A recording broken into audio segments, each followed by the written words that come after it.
Akhir-akhir ini ada pertanyaan dari masyarakat berkaitan dengan persyaratan bagi terpidana tindak.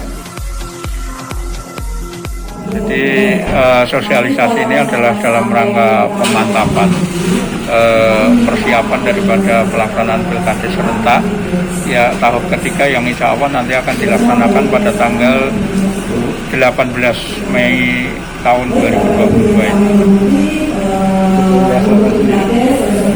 Untuk wilayah selatan itu 13 ya, 18 terbanyak itu di Bantar Kawung ada 7 desa, Muara Salem hanya 1 desa, Bumiayu 3 desa. Untuk persyaratan ini memang ada hal yang selama ini atau akhir-akhir ini ada pertanyaan dari masyarakat berkaitan dengan persyaratan bagi terpidana tindak pidana korupsi, kemudian makar dan terorisme, di mana di sana diatur bahwa orang yang pernah dihukum karena melakukan tindak pidana korupsi, kemudian terorisme dan makar terhadap negara kesatuan Republik Indonesia itu dilarang untuk menjadi calon kepala desa tanpa ada batasan berapa ancaman hukumannya atau berapa vonis yang dijatuhkan terhadap yang bersangkutan. Sepanjang sudah pernah dijatuhi hukuman karena melaksanakan hal tersebut dan sudah inkrah, maka yang bersangkutan tertutup kesempatan untuk menjadi calon kepala desa. Berbeda dengan kalau tindak pidana umum. Kalau tindak pidana umum itu minimal ancaman hukumannya 5 tahun.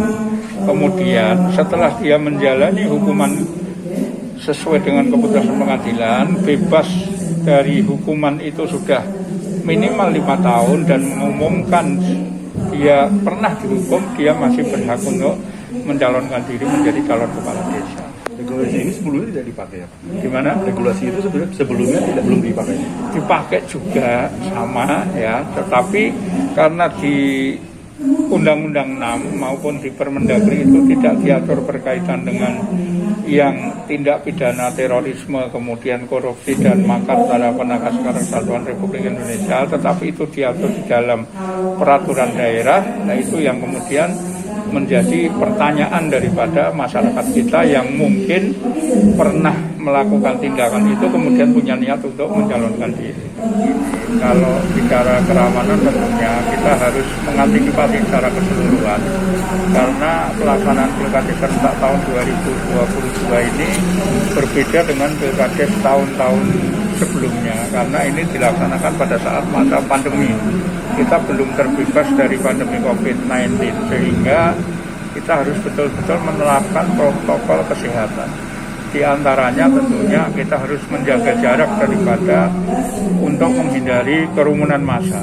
Tetapi pelaksanaan pilkades kita tentunya untuk bisa menghindari kerumunan secara total ini juga bukan hal yang mudah.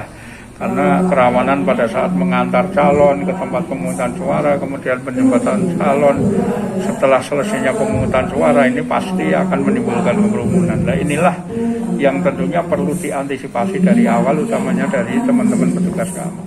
Tugas desa dan yang tugas panitia tingkat desa tadi sebagai awal sudah saya sampaikan pada Bupati melalui persamaan sudah kami sampaikan, tapi ini khusus kemarin Jumat kemarin dengan acara ini hari ini 3 hari